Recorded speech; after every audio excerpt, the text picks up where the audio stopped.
share tweet Google WhatsApp dig Reddit stumble upon mail ident grow up with Tina Turner's music. The first time I was aware of her was through her 1991 blockbuster Simply the Best collection, which swept up the highlights of the second phase of her career and seemed to be in every single CD collection I saw in the 90s.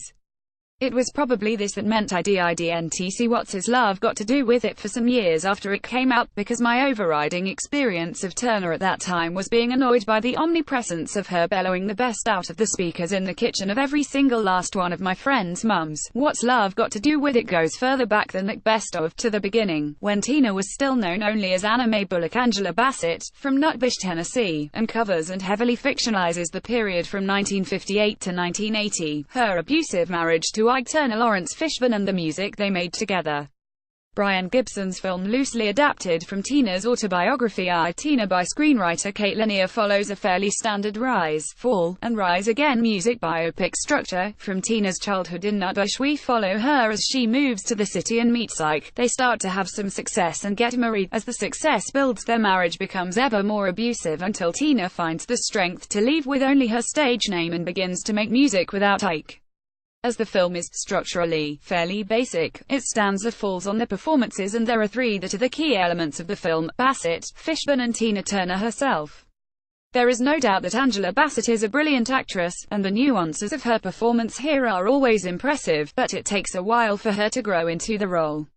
At 34, SHES a touch mature for the 19-year-old Anna Mae of the early scenes, but what she nails is the physicality. The transformation in the way Anna Mae holds herself when SHES on stage is something we see from that very first performance with Ike, and it's striking how just in the physicality Bassett clues us into the very different dynamics on stage and off, even before the film first shows Ike beating Tina.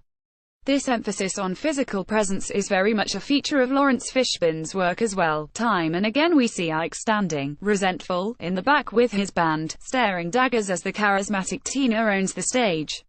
It's a pity that Brian Gibson, when he shows a particular performance of Proud Mary, doesn't use the same staging as was on the TV show it was broadcast on, with Ike blue-screened in the background, looming over Tina. He's smiling in that performance, but having seen the film, the staging takes on a sinister feel. Beyond the physicality, the performances are just outstanding. Fishburne plays Ike first with an arrogance that might seem earned. He was a brilliant musician, but that feels like a put-on from quite early on, and the process of letting that mask slip is both credible and scary. In a performance that is often big, though controlled, Fishburne's most striking moment might be one of his quietest, as Ike sits and listens to Tina's first solo release, River Deep Mountain High.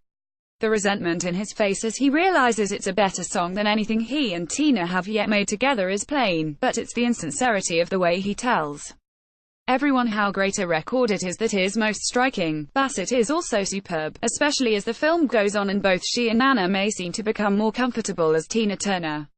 As the film goes on, Bassett seems to inhabit the role ever more, capturing not just the presence but the specifics of Tina's unique performance style.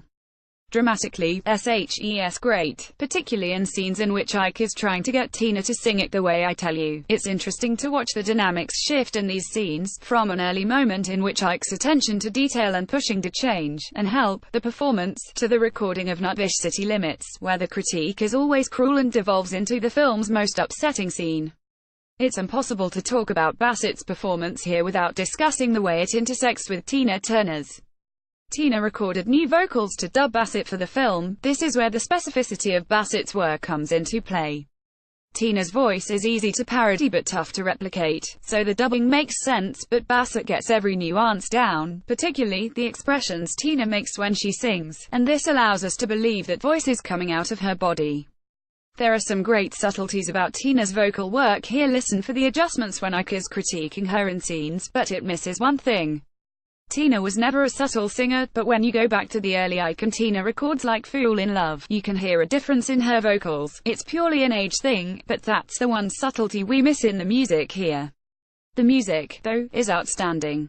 Fishburne does his own vocals confidently, and the performances are meticulously staged, but if you're into rock and roll, or rock and soul, which is probably how I'd describe what Ike and Tina's music evolves into, you won't find it done much better than this. The biographical sections of the film can be a hard slog as they dig ever further into some of the nastier aspects of Ike and Tina's relationship, so increasingly it becomes a joyful respite when the film bursts into song for a while. While it heavily simplifies and fictionalizes the story, for instance, Tina's first child was not Ike's son, which is what's depicted here. What's Love Got to Do With It is an effective piece of storytelling that gets the broad strokes right and nails the specifics where they matter. It's perhaps not the film to watch if you're a die-hard Tina fan who wants to see her story done totally accurately, but as a showcase for her music and as a performance piece spotlighting the talents of Bassett and Fishburne, it's little short of a triumph. Share, tweet, Google, WhatsApp, dig, Reddit, stumble upon, mail.